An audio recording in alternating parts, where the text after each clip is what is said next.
free market can't do everything. And in our view, we've been the victim of free market extremism domestically in that way, but also free market extremism in thinking that you can just leave trade to the free market.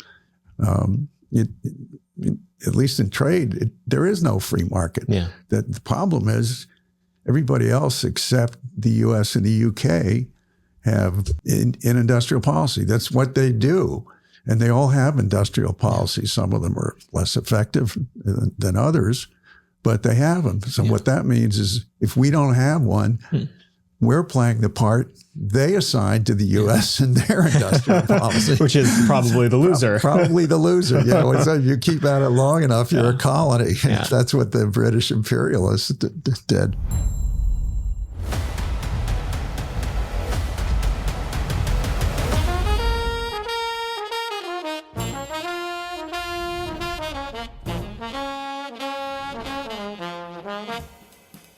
Howdy, everyone, and welcome back to Moment of Truth, the podcast of American Moment. My name is Saurabh Sharma. I'm the president of American Moment, and this week it is just me once more. We had another fantastic episode of the show for you guys today, one that's a little bit different. I believe, technically speaking, our first left-leaning guest, but he's a good guy and a very interesting conversation, and we're very excited to host him. We had on today Marc Fasteau, who is the vice chairman of the Coalition for a Prosperous America, and if that sounds familiar, it's because we've had on their president and CEO, Michael Stumo, on the show before. We work a lot with Coalition for Prosperous America because they're one of the few economic policy organizations in DC that get it, that understand that you can't build an economy on software. You actually have to make things and have a currency that is properly valued and actually have an economy that creates basic industrial inputs and outputs. So, but before I get to that, be sure as always to go to AmericanMoment.org. There you can find everything else we have cooking as an organization, including the backlog of this show. Well over, I think, 170 episodes at this point. My, how the time flies. You can sign up for AM Fridays, which is our summer lunch series, or I guess fall lunch series on Capitol Hill. Free Chick-fil-A lunches and America First 101 policy seminars from people like Michael Stumo and others, and Oren Cass and Elbridge Colby on China and Mark Krikorian on immigration. They're really fantastic and have been wildly popular even in the off season. You can sign up for the Spring Fellowship for American Statecraft if you'd like to come here to Washington and work and get your teeth cut on real things that can help save the country. Fill out the form for that program and come join us here in DC, $3,000 a month for 3 months. And you can sign up to be a member for this show on YouTube. You can be a truther or a statesman. That gets you these episodes 24 hours early, as well as special members-only content. But once again, our guest today was Marc Fasteau. He's the founder and has served as chairman of the American Strategic Insurance Group, a property and casualty insurer with approximately $1.1 billion in premium operating in 26 states. The holding company for the group, Arx Holding Company, and shareholders have entered into a definitive agreement expected to close in April 2015 to sell a majority interest in Arx to Progressive Corporation. Obviously, that happened a few years ago. He has been a hotelier, an investment banker, a lawyer, a Hill staffer, and much, much more. But for the purpose of this discussion, he is the vice chairman of the Coalition for Prosperous America, a fantastic organization you can find at ProsperousAmerica.org that really is an aid and a resource to policymakers on all things economics, industrial policy, financial policy, and much, much more. We had a wide-ranging discussion on his upcoming book, which is basically Industrial Policy 101 that he's writing with Ian Fletcher that's coming out soon. And we really had a fairly, I wouldn't say combative, but rich conversation where we sort of murderboarded what are all of the potential threats to industrial policy, what are the opportunities, and what does its future hold. I highly, highly recommend it. A very rich and entertaining discussion. I certainly enjoyed talking to him. So we'll go now to Marc Fasteau. Howdy, Marc. Thank you for coming on the podcast. Good to be with you. We always like to hear about how our guests got to where they are today. I especially find it interesting to find out how people who have been right on the trade issue for longer than this narrow window of time we find ourselves in got to it. Tell us your story. How did you end up engaged in politics? Well, took a lot of economics in college, and I was a free trader like most people who take first-year economics. for a long time. I worked on the Hill, so I got my Policy Jones there. And then many years later, about 2002 or so, I was noticing that we were losing a lot of manufacturing jobs. And I thought, well, what's going to happen to these people? And more generally, what happens to our politics when the economics go bad for a lot of people? And the answer is they get very fractious and nasty and not good. So for both, because I care about the country and I want us to be not only prosperous as a country, but this is a rich country. People should be able to make a living wage. I got interested. I reread Krugman's book on international trade, found what I thought were a few flaws, and then very naively came down on my own to D.C. and started lobbying and didn't get anywhere. It was early anyway. And eventually found CPA, Coalition for a Prosperous America, and joined the board and met my co-author. Actually, he introduced me to Michael Stumo, and eventually got more deeply into the trade stuff, wrote a few articles. And then Ian said to me, well, you should write a book on industrial policy. And I said, well, Ian, no, you should write it. so we started on this project. And basically industrial policy because first trade policy, but trade policy should be designed to support your broader economic policy, meaning your industrial policy. So that's the transition from the more narrow, it's not still a big subject, but from trade policy to the broader question of what kind of economy do you want to have 5 years from now, and then what besides trade policy should you do about it? It makes a lot of sense. You had a very, that kind of intermission between working on the Hill and then coming back to Washington. You had a very successful career in business. Were there any things that you saw in the business world, the way people talked about these issues, or the conventions underpinning how people thought about economics that inform your approach to this issue now? I mean, that has to have had some impact. Well, it's more kind of the reverse. What I heard is people talking about trade policy in a very summary, sloganistic way, partly because the American international trade economics community, the professoriate in this field, have been free traders for so long, really starting going back to the end of World War II. It's before that we were a tariff-protected country. That's how we got to be so powerful economically. So free trade was thought of as a win-win for everybody, which would be great. But in the real world, not too many major issues are that simple. So I began to be more skeptical about it. And the more I dug into it, the more it seemed like the free trade, doesn't exist, really. It's an ideal. And that sooner or later, it was going to look like, the emperor's new clothes. The emperor doesn't have any clothes. And I think we're getting close to that finally. So when you first came back to Washington to engage on this issue, it was a very different political climate than it is today. I'll say. I'd love to just hear your own narrative of the trajectory. CPA works with both left and right members of Congress and organizations. Give me your personal history of how the tectonic plates on this issue have changed from 2002 when you first came back to be a single man lobby shop to today. I mean, it seems so naive, and I think it was. I wish that's how Washington worked. No, we know it doesn't work that way. You need some money, you need organization, and so on and so on. Well, first of all, I'd go in to talk to people. I wouldn't get the congressman or the senator. I get the lowest level intern, somebody whose brief was some domestic issue that had nothing to do with this, and whoever they could find to talk to me. And I could tell this wasn't going anywhere. Well, and you'd been a staffer, so you knew you were talking to. I knew who I was talking to, and I also could see the blank expressions, or spoke to them. And I remember going in to talk to the AFL-CIO, their policy person at the time, and she was more sophisticated. And I said, well, why aren't you saying something about these things? And it was very clear that they felt so beaten down on this issue that they were tired of being accused of being economic ignoramuses or just advocating for special interests, that they were intimidated on the issue.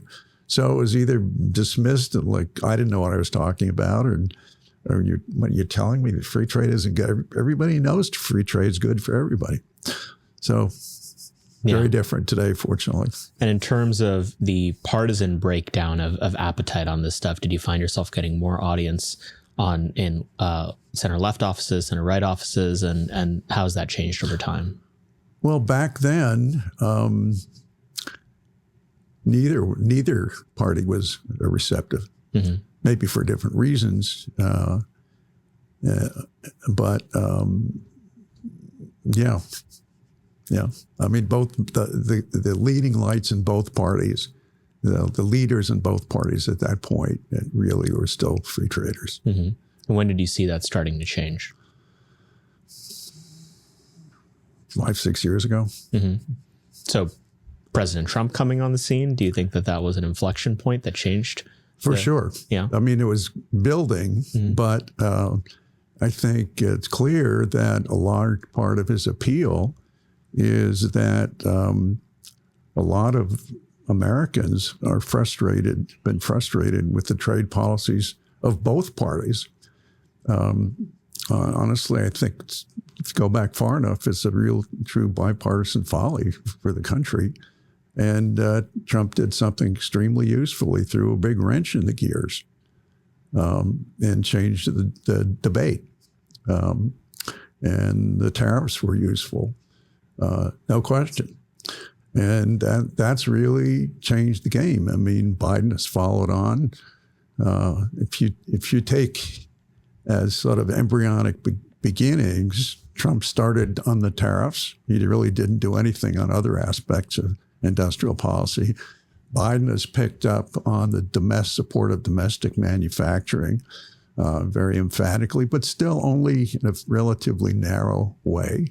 But so we've had two of the three pillars of industrial policy started, at least incompletely and somewhat imperfectly, but still started, which is big progress. I'm very interested in the book that you have coming out in a few months, because we're always on the lookout at American Moment for sort of a 101 or a 201 book. You know, if there's a big concept that we want staff to wrap their minds around, we want something we can hand them and say, read that. And it's you know, Albert Colby's book on China does this. Robert Lighthizer book on trade does this in a way. There's a couple of tomes that we really value along these lines. Tell us one, what's the title of your book? And then what is industrial policy? Because this name is thrown around Washington, and either as a boogeyman or a panacea for all the world's ills. It's probably neither. What's your version? Okay. Well, the book is called Industrial Policy for the United States, Winning the Competition for Good Jobs and High-Value Industries. It's coming out Cambridge University Press. We're glad to have them as our publisher. And so, so what is industrial policy? There's a lot. It's now a word in political discourse. You can say it and not get thrown out of the room, which wasn't true. But what does it really mean? Most people today think of it as some tariffs and some support for manufacturing. Those are two of the three elements. But in support of what? What's the objective? The objective of industrial policy is to get the most number and the highest level of what we call advantageous industries that the country can get. Now, what does advantageous mean? It certainly means the high-tech industries like chips and large commercial airplanes, jet engines, new materials. There's a huge long list of things. those are important. And of course, the environmental stuff too, which involves a lot of high tech, high technology. But, and that's what the Biden has focused on pretty much. But it also should involve in every other industry that employs a significant number of people at salaries that you can live on. So they're sort of what we call middling advantageous. For example, the steel industry, making dishwashers, clothes washers, clothes dryers, things like that. You get paid a good wage. They have a little bit of high tech in them, but not much. Making internal combustion cars, the EVs involve more technology, less metal, but more technologies. They employ a lot of people at good wages, and you can't, there aren't enough jobs in the real high tech to support a big country like that. So the question is, the first thing is to recognize that some industries and some are worth more than others, and have a policy which focuses, this is different, selectively on those industries. And that's where a lot of people have trouble. Well, why you should leave it to the market. Yeah, picking winners and losers, I hear. Picking winners and losers and so on. And I can deal with that issue now if you like. Please. Okay. So in a country like the United States, it's very rare where we actually have to pick a particular individual company to support. Occasionally we do. For example, we can't let Boeing go bust. We just can't. It's, there are only two companies in the Western world can make these planes. It's one thing leads to another, et cetera. So it's legit. Yet you don't like to do it. And sometimes it works. It's worked in other situations too. Mm-hmm. Mostly, what the federal government needs to do is pioneer the basic research, which is pretty much acceptable to everybody. But the missing piece has been that with some exceptions, and the Defense Department is one exception, we have not, outside the military, the health, NIH, we have not been willing to have the government help the transition from prototype in the lab to first commercial production. It's not always necessary, but for breakthrough technologies, it is, because there's too much uncertainty and too much risk. The valley of death has to be crossed. Mm-hmm.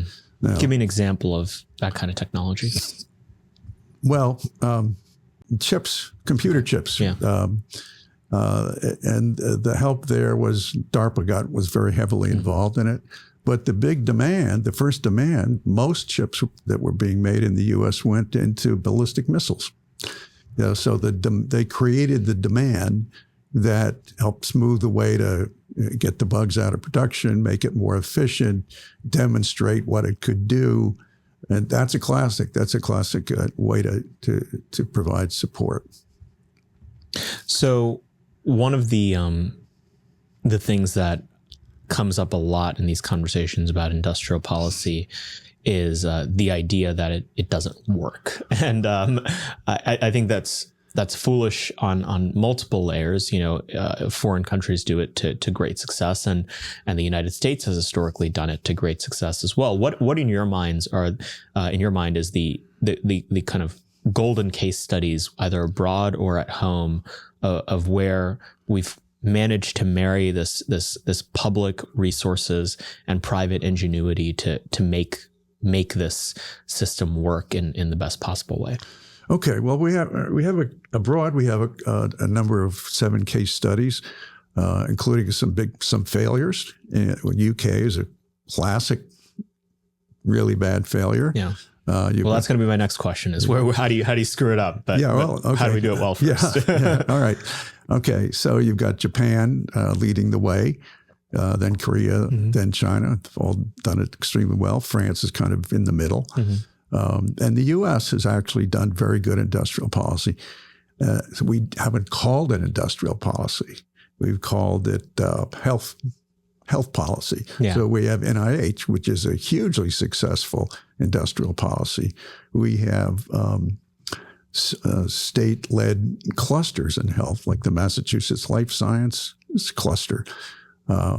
We have, going way back, government pioneered the development of U.S. aircraft production and helped create airlines. How did they do it? This was under Secretary of Commerce Herbert Hoover. He said, well, how do you do it? Okay, you got to create demand. How do you create demand? Well, we'll have the U.S. Postal Service set up an airmail service. And it was really brilliant because it didn't have to be that safe because you didn't have any passengers. It could be early on. It didn't have to be that, comfortable. So you could get going. And that was really the seed for a real airline industry, aircraft engine industry, and a national system. Later on, of course, a lot of aircraft engines and so on were developed for military use. And Boeing was a huge beneficiary of that until very recently. They took good advantage of it, not so great recently. Mm-hmm. But those are a couple of examples. Computer chips, talked about that early, totally pioneered. Every technology in the iPhone was basically developed by the U.S. government. Why? Because when you start with those things, nobody knows exactly what's going to happen, what you can do with them. The risk is very high. The development period usually is very long, too long for VCs.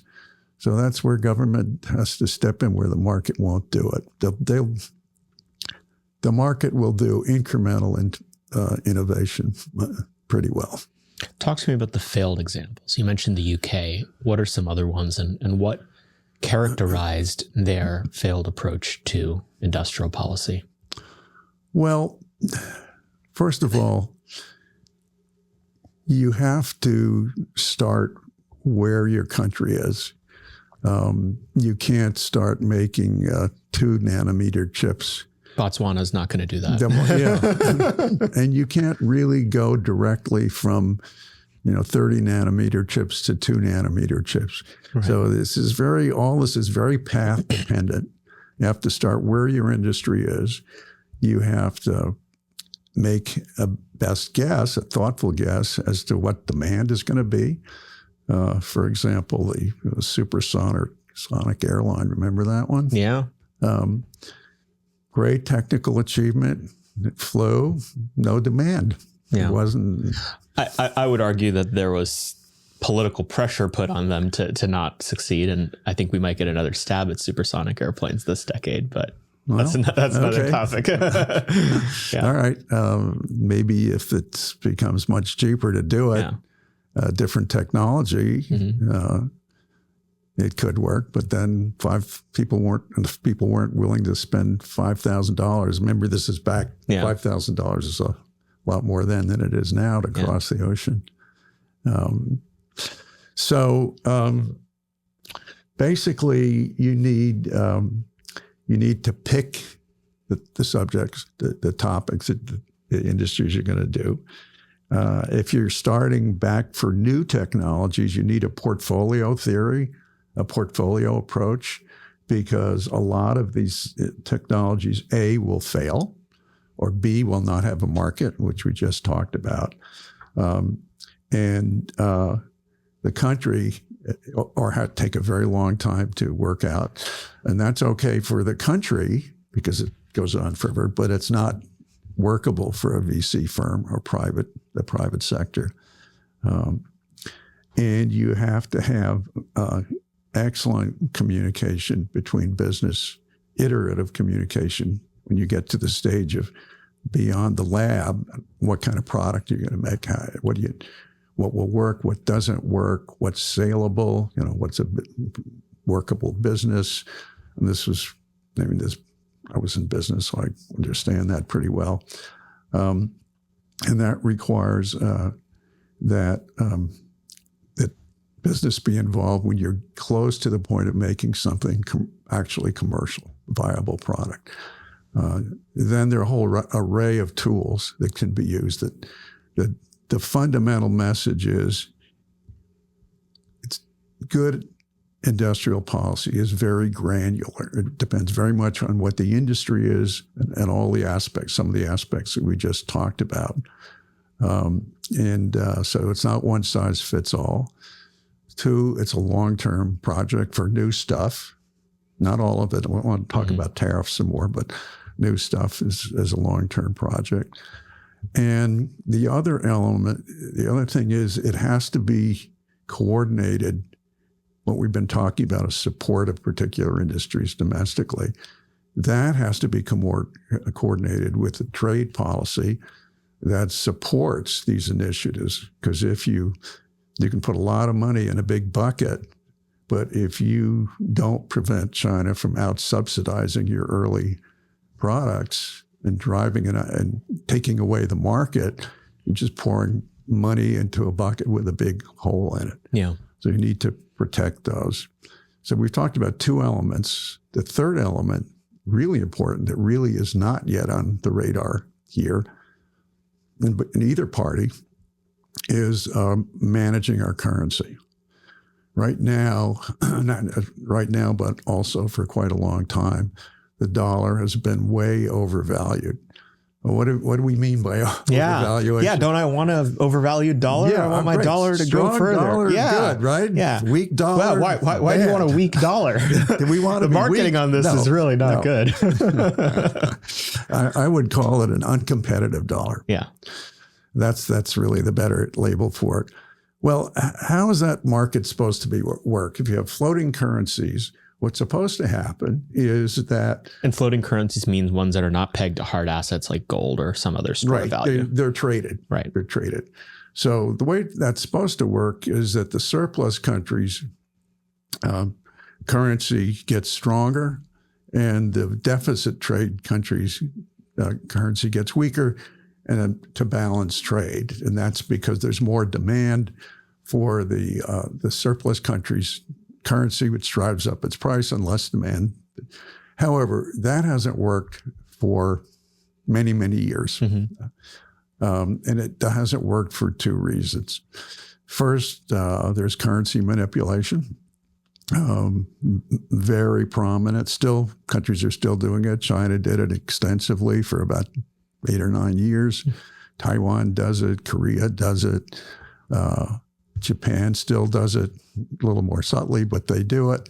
So that's one cause. But even more powerful is the fact that the inflow of capital into the U.S. greatly exceeds the outflow.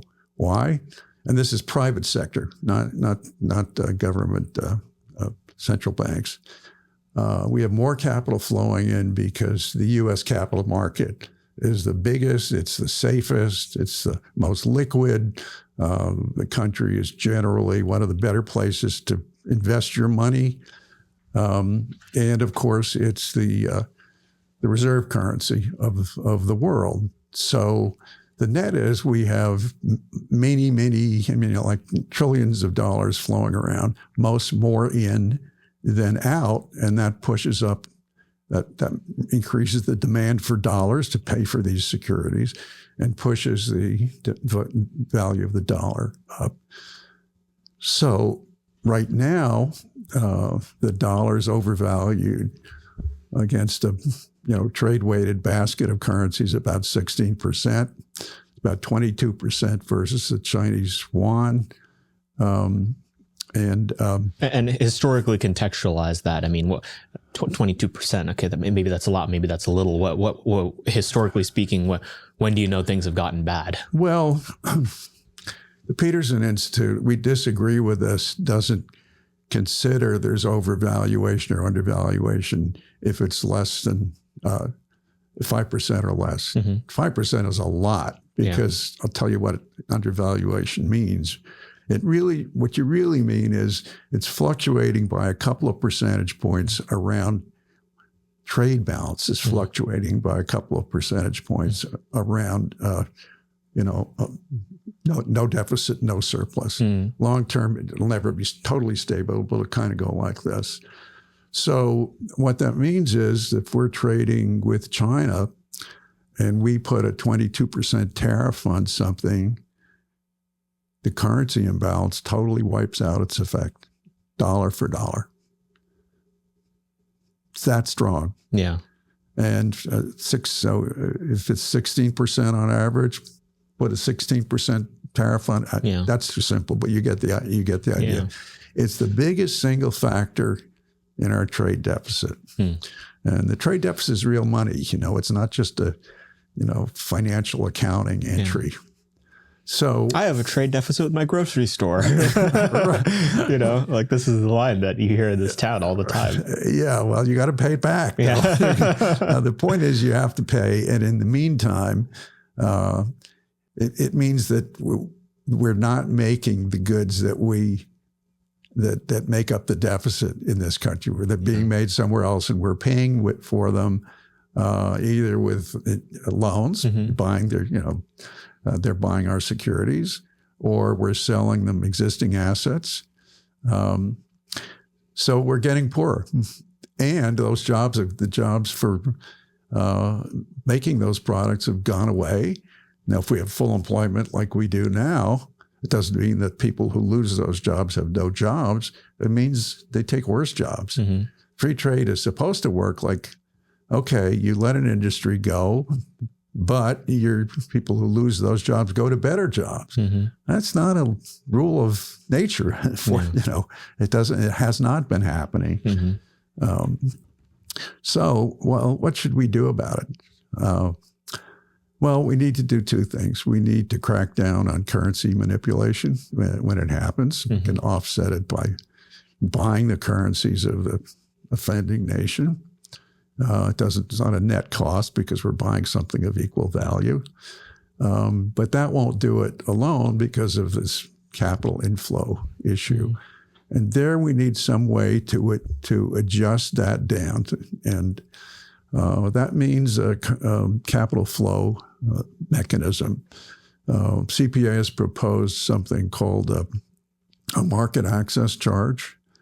And the way that would work is that every incoming investment has to pay set at 3%, 5%. It would be movable to get the result required, percentage charge on whatever they buy. And of course, that would make the net earnings on it, reduce the net earnings on it. And the idea is to adjust that charge over time to reduce the net flow enough so that trade is brought into balance. And that would be the metric that makes sense is the trade balance. That's what you look at to see how you're doing. So to play devil's advocate and genuinely to ask some questions, I mean, there have to be some advantages that accrue to the American people for having this overvalued currency.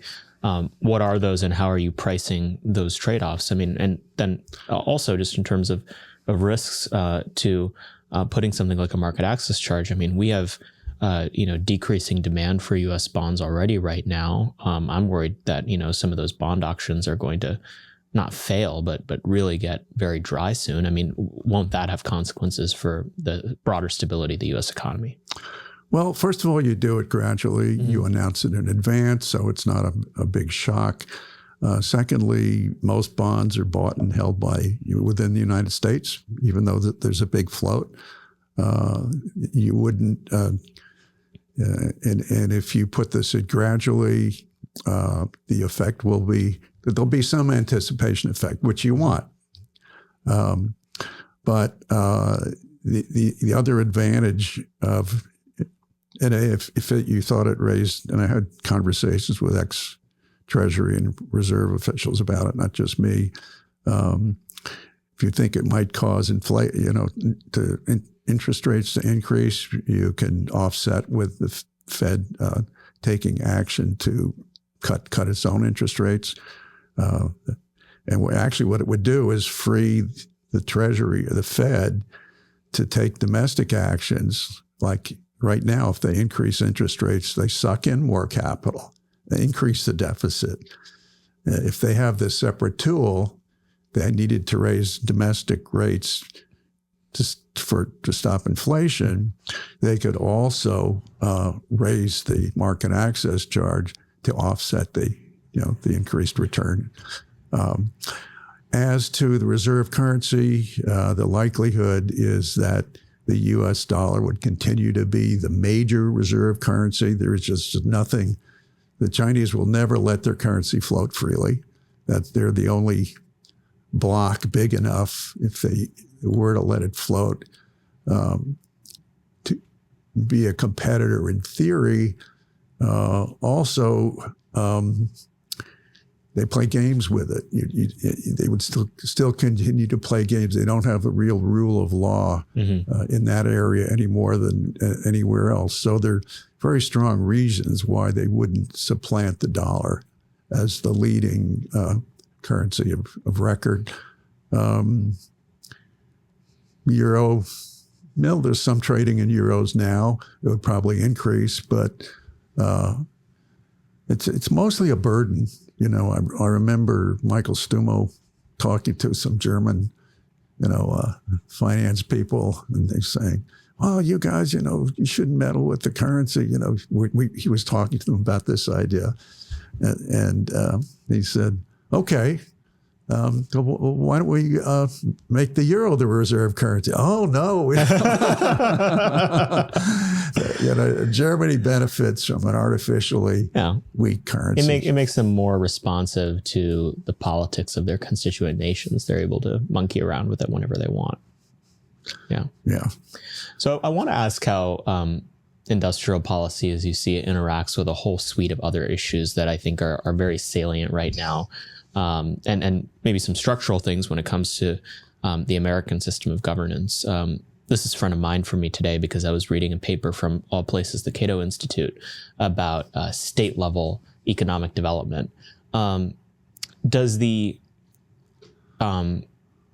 fragmentation of the American market with a significant amount of tax revenue being spent in local states for state level competitiveness monkey with the comparisons that we can make with the Asian examples that have gone particularly well, or how we should think about industrial policy more broadly? I mean, national competitive, we spend a lot less political attention, I don't know about hard dollars, on national competitiveness than we do on state level competitiveness. I mean, there's an arms race between different states inside the country for economic development. How do you think about that?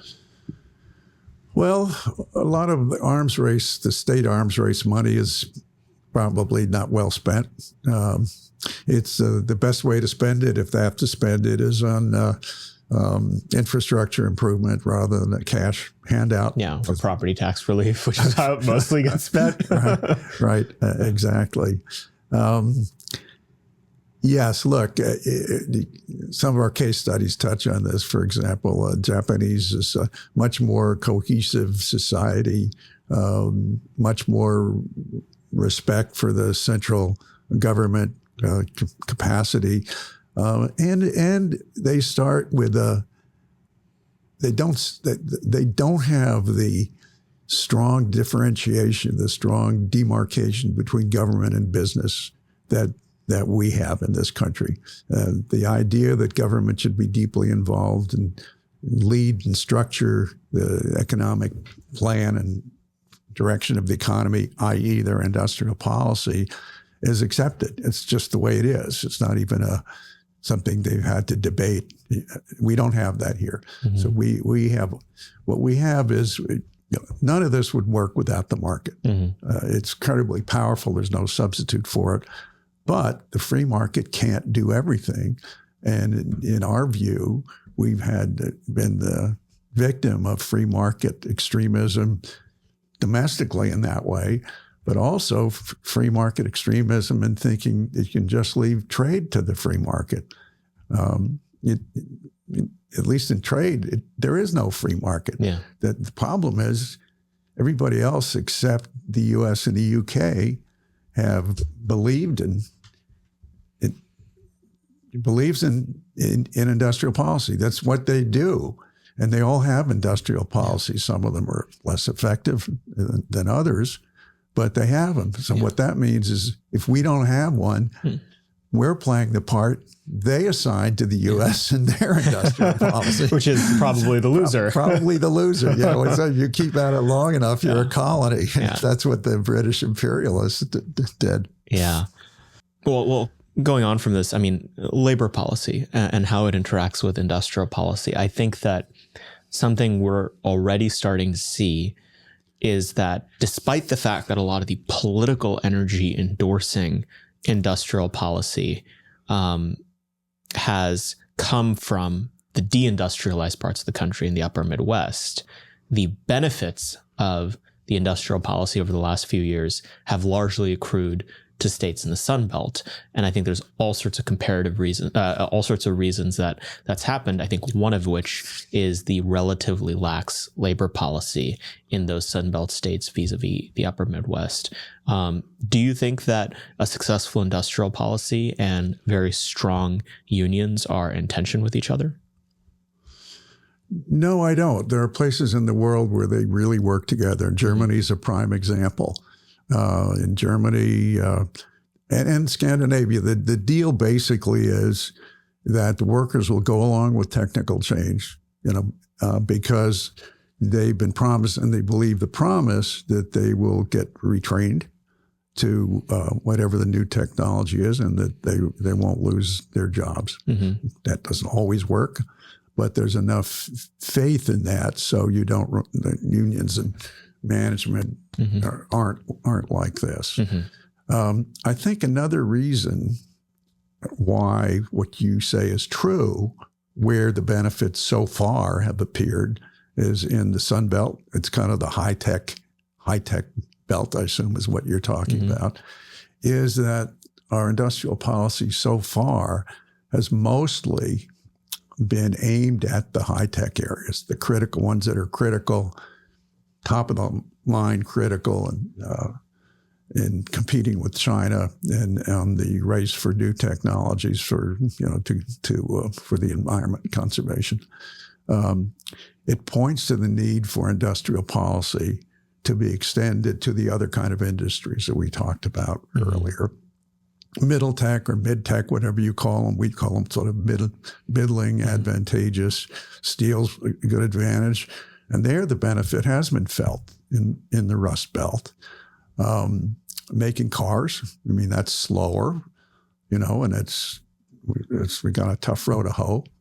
But that will benefit those states, even though they're in a union, there are unions there. One would hope that there could be more cooperation between unions and manufacturers in those areas. Steel's pretty good. Nucor's relations with its people are good. I don't think they have a union, but they're not bad. That's not an area that we're expert in, but I do think part of the reason is that tariffs need to be extended to these other industries.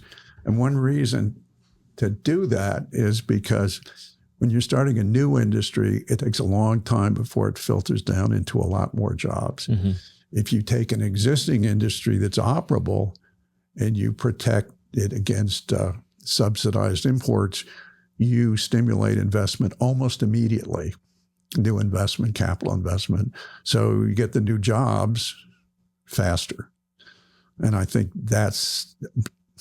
steel tariffs are good, but we need to extend that not only to other industries, but also to the downstream industries that use steel. Because if we don't, we'll put our domestic manufacturers that use steel as an input at a disadvantage because they can still buy subsidized. Their competitors can use subsidized, cheaper steel. You mentioned it earlier, but the environmental angle to this is really interesting to me because part of the reason that the Biden industrial policy was able to be as expansive as it was is because it sort of robbed Peter to pay Paul in a sense of when it came to political capital, right? There's a lot of political energy for action on climate change on the left of center. They took that political energy and they applied it to industrial policy and sort of packaged it up into something that was able to move forward legislatively. But in that case, I think unlike most applications of industrial policy that you've talked about, the demand for those technologies is significantly more propped up by government policy than it would be in any other case. I mean, the reason why there's such a appetite for solar and wind, say, is because of discompetitive incentives on fossil fuels and heavy incentives on the demand side. But on the flip side, permitting reform, which would, I think, significantly increase the amount of and ease of manufacturing in the United States, is largely held up by environmentalists. Mm-hmm. And so what I really worry about, and I'd be curious as to your thoughts, is that this is an artificial moment of optimism that we have about the palatability of industrial policy, because the only thing the environmentalists will let there be industrial policy for is environmental technology, and that's it. Well, I think you give them the kind of authority they'd love to have, but don't necessarily have. I don't think there's anything wrong. Basically, something like a broad push on the environment is government has to be involved in that. It can gradually wind down. For example, nobody has to prove that solar power, you can generate electricity from solar panels cheaply enough to market. We want to make sure that they're not all made in China for a lot of reasons. So there you do need protection, which the Biden administration is providing. I do agree with you that we have to make it easier to build things here. And the electric grid is a prime example. We can build all the solar power we want and even have, and make it very efficient, but if we can't distribute it to where it's needed, it's almost wasted money. And it can only be a certain percentage of the grid, right? Solar and wind are so weather dependent that it can cause, a heavily industrialized plus residentially dense grid can't rely on exclusively wind and solar. Well, anybody who says you can just get rid of all the oil companies, now it's a pipe dream. Yeah. Maybe eventually. But certainly we can use a lot less over time. There's a lot of research into storing energy in different ways, which would allow us to get a higher percentage of our power from these renewable sources. Mm-hmm. Yeah, I have a friend who has a startup premised on this, but it seems to be that the single best way to store generated energy is in long chains of carbon, hydrogen, and oxygen, which is in hydrocarbon form. Turn it back into a hydrocarbon. Yeah, it's just like, it's like, wow, this is like probably the densest way we know how to store energy. Well, Synfuels was a good example of that back in the 70s, I guess. Yeah. It worked. It was like the Concorde. It worked, but price of oil dropped and it became completely uncompetitive. Yeah. So. Yeah. On the Biden industrial policy with regard to the environment specifically, I'm a big believer that if this is going to happen, it can't be a partisan issue. And I do worry that the Biden administration, so heavily indexing on an environmental application of industrial policy over the last 4 years, has put a partisan taint on the issue in a way that will make it harder for there to be broader Republican adoption of that. How do you think about that? Do you think it's a risk? Well, this is not my area, but I'll venture thought. And anyway, it seems to me that it's been a partisan issue for quite a while before Biden got the support to start spending these large sums of money. I mean, there's been denial from one party on whether global warming was even real for a long, long time. I don't think some people say that as much anymore.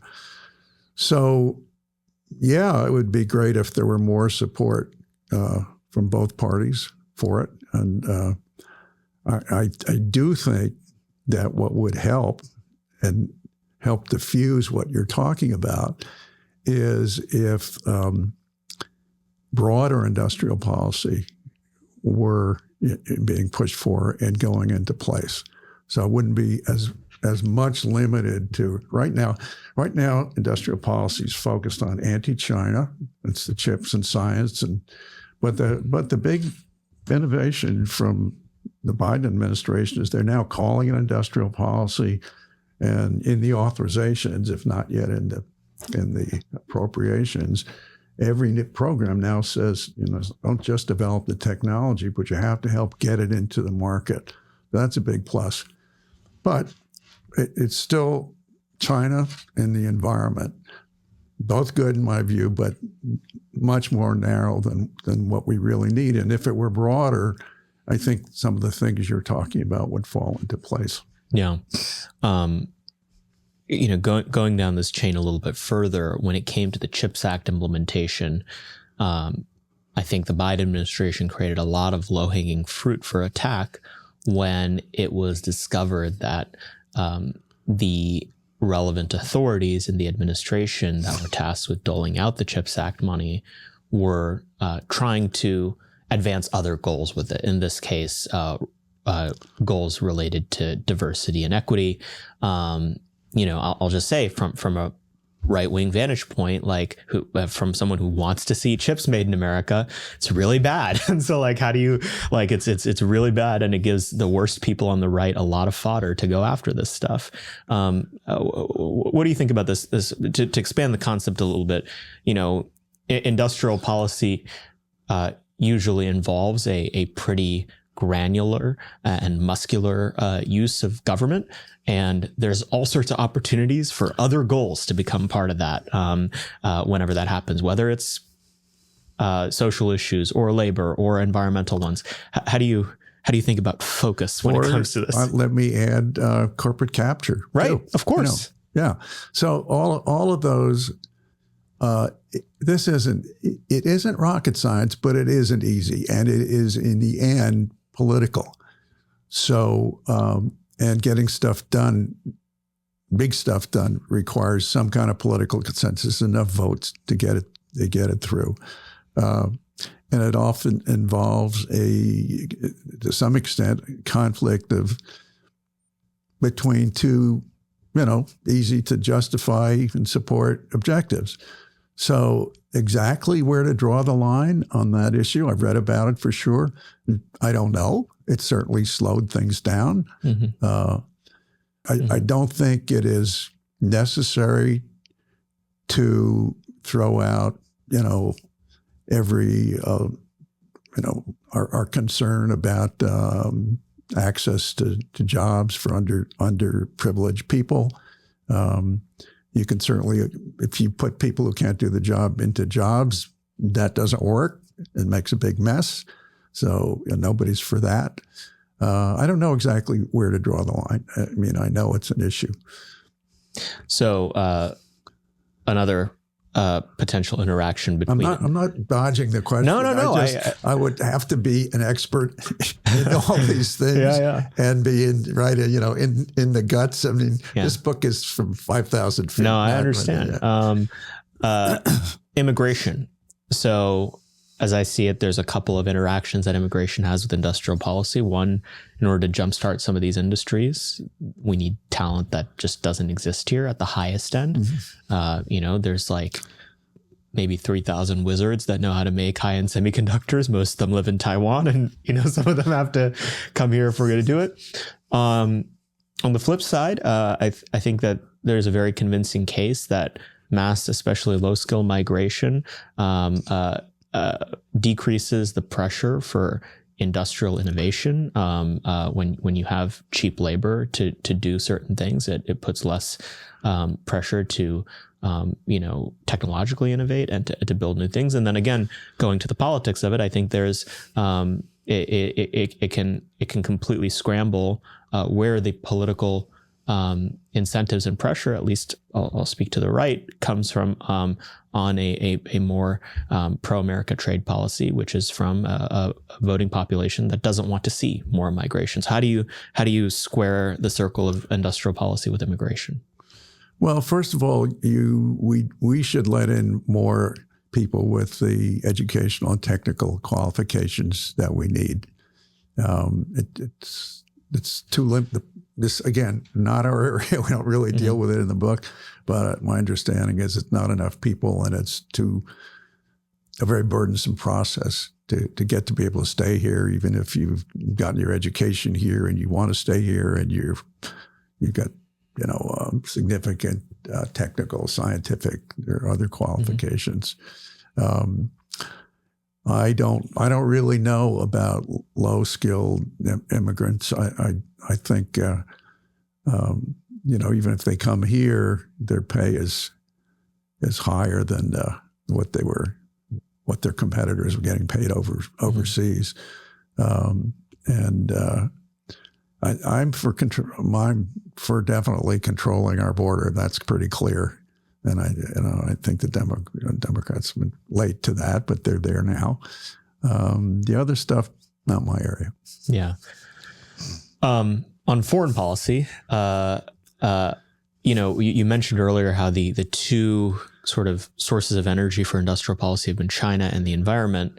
I think one of the downsides to the China side of that's been emergent over these last few years, and I can see this especially happening on the right of center, given some priors that exist, is that, if China is the main issue, then nearshoring, friendshoring solves the problem. Yes. There's a risk in over-focusing on China.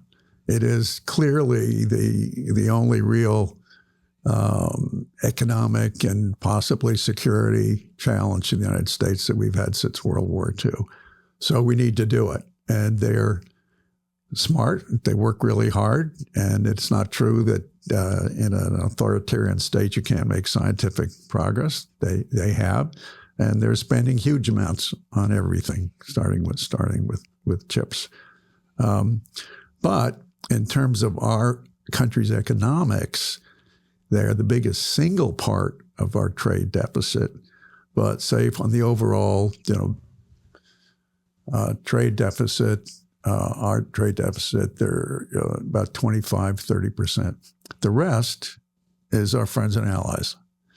So one of the fears I have is that we'll all unite about China, and we'll go out and recruit our friends and allies to unite against China, but we'll let them. We won't really deal with the industrial policies of these other countries where we have big trade deficits and where they've been eating our lunch.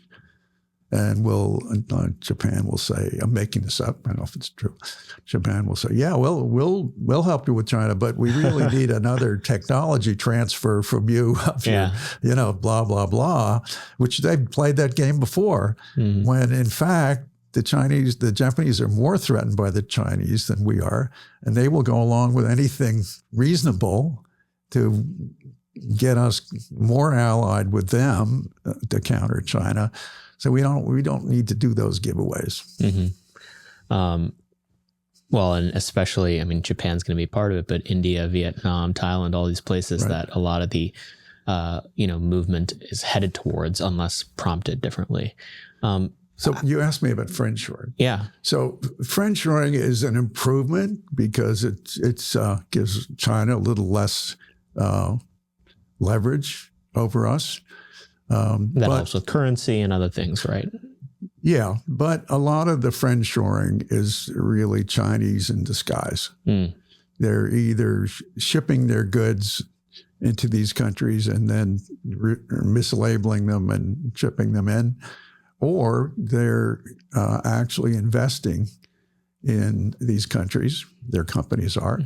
And every company in China is basically, whenever the CCP wants to dictate what it does, they can and they do. So you're telling me it's not a win if we're getting a car from a BYD factory in Mexico as opposed to a BYD factory in China? Well, no, it isn't. Yeah. It really isn't. And that's exactly what's happening. I mean, the Chinese are starting to build plants in Mexico to take advantage of the trade treaty, our trade treaty with Canada and Mexico. In fact, it's one of the things that CPA is pushing hard against. Yeah.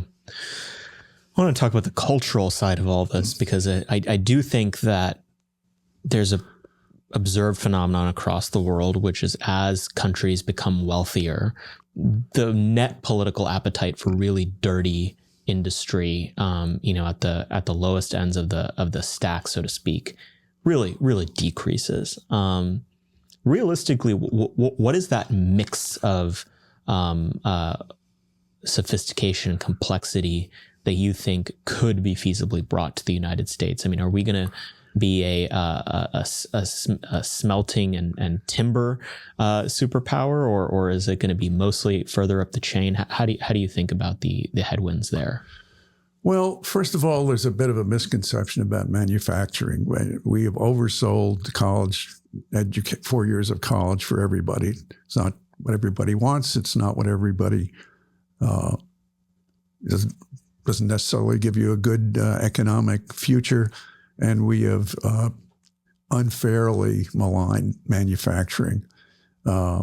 Most manufacturing that's in the U.S. or that would come back to the U.S. is not dirty and dangerous. Often it's quite sophisticated, and you need to be relatively fluent in not higher math, but mathematics, and have a good basic education. You're working with other people. It's good pay, generally better. It would be a lot better pay if the companies who were hiring these people weren't afraid that they were going to lose their lunch from subsidized imports from China. Even if they want to pay more, they can't, or they lose them. So it gets better if you have a sound industrial policy. Employers make more money. They have more money to invest in new capital, and the new steel plant's not a dirty job anymore. Smelting, that's probably as dirty as it gets, and some of the rare earths are, also difficult processes.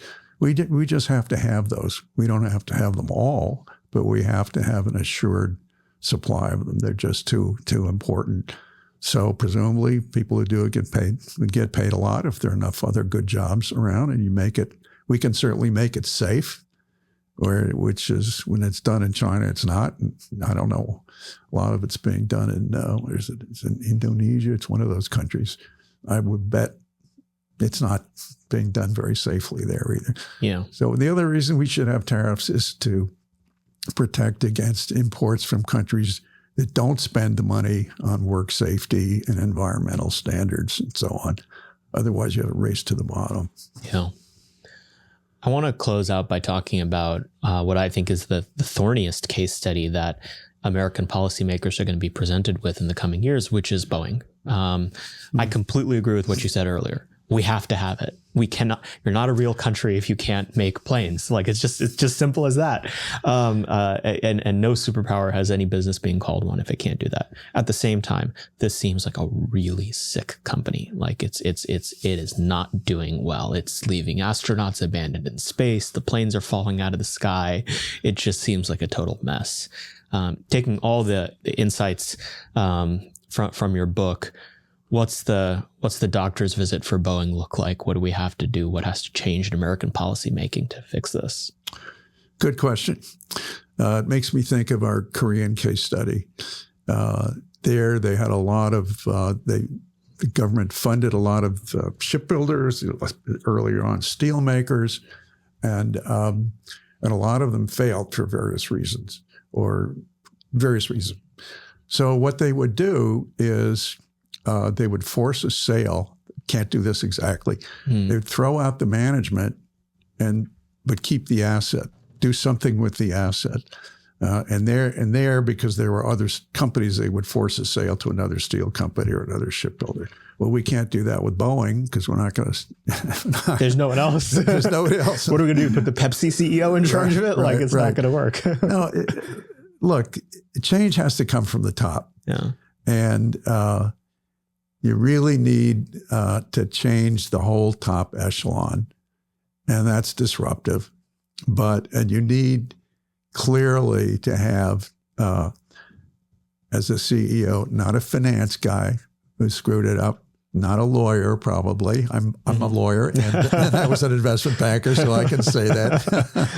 but look, I mean, I temperamentally agree with you on that, but Intel put an engineer in charge, and their stock price has never been lower. That's right. Yeah. That's because it's an incredibly difficult task that he has. And to expect to just put the right guy in there and turn a switch, that's not realistic. Yeah. They've got to change almost everything, except they do have the knowledge. I mean, they do. There's nobody else. There's no other chip maker. There barely are. There are some chip makers, but there's no high-end chip maker in the United States other than Intel. So they're another company, but it shouldn't be a free ride. The government has to have people competent to watch what they're doing. Right now, for example, in Boeing, there's going to be a government monitor. So what did Boeing do? They asked them, well, we want input into picking the monitor. And no, we don't want them to have access to everything in the company. That's the kind of pushback that has to be overcome. And then if you're realistic, I wasn't at all surprised that Intel's losing a lot of money and that their stock price is going down. I don't know whether they're going to come out the right end or not. But for some industries, this is another important point. We have to be prepared to support it until it's fixed. And for the big chip makers, that's very cyclical. The demand is very cyclical. So they're lean periods. And every new iteration, 1, 2 nanometers, 3 nanometers, to the next fab where it's, half a nanometer, hugely expensive. Here I actually have some information on how much other countries are spending. So Taiwan today, and Taiwan is the leader, okay, they're there. They subsidize new fabs up to 50% of their land costs, 45% of their construction costs, and 25% of their equipment costs. Wow. They're the leaders, and they're still doing that. So there are a few industries like that where that kind of support probably needs to continue indefinitely. It's not like, okay, get them stood up and then forget about it. Yeah. Both of these examples, Boeing and Intel, bring up another thread that I was interested in. I've been very curious to watch these debates over the years between Michael Lind and Matt Stoller, who, I think would like to both see an American economy where we make things, but both have radically different views on antitrust and competition policy. I think part of the reason that Boeing and Intel have become so complacent is because they didn't have competition, but the history shows us that the successful examples of industrial policy, especially in Asia, involve having a national champion. How do you balance what is simultaneous to industrial policy, a rising political interest in competition policy with those ends? Well, that's a very good question. The answer from 5,000 feet is that there are two kinds of oligopolies. These are all oligopolistic industries. The one that keeps its position because of some legal protection or other non-productive moat, and those should be broken up. There are others that keep their oligopoly position by constantly making improvements, making things cheaper, making them better, And that allows them not to fall into perfect competition, which every customer wants, but no business wants, right? Yeah. And in fact, you can't have a wealthy country with just companies that compete in, it's no oligopolies, total free market competition, because there are no margins. You have nothing to invest in the next technology. So our antitrust policy has to distinguish between those two. And small is not always beautiful, and big is not always beautiful, bad, and vice versa. Yeah. Yeah. So you're moderate on the Lynn Stoller question. Well, I think some real important distinctions need to be made. We do clearly, if we shut out in general, where we shut out foreign competition because of it's predatory. We're fortunate enough to have a big enough internal market. So usually we'll have at least two oligopolistic scale of economy companies competing with each other. That's the ideal. Yeah. Mark, where can people keep up with everything that you're doing and talking about, and where can they pre-order the book? Well, they can pre-order the book. Its name is called Industrial Policy for the United States, Winning the Competition for Good Jobs and High-Value Industries. You can pre-order it on Amazon or basically any other book site that you like. And where can they follow CPA? Look up Coalition for Prosperous America. It's easy to find on the web. There's research on all of these topics and more. And if you want to follow things day by day, there's a daily or weekly update and a lot of good thinking. Thank you for coming on the show. My pleasure. Glad to be here. Hopefully you guys enjoyed that. I certainly enjoyed taping it. I cannot encourage you to go to prosperousamerica.org enough. They are a fantastic organization. I feel like I'm screaming at the top of my lungs for people to pay closer attention to them. They really are fantastic, nonpartisan, with great information on trade, industrial policy, financial policy, and much, much more. Thank you guys as always for listening. You can check out the backlog of this podcast as well as rate and review it at Apple Podcasts or Spotify. Subscribe to us on YouTube. Become a truther or a statesman if you can.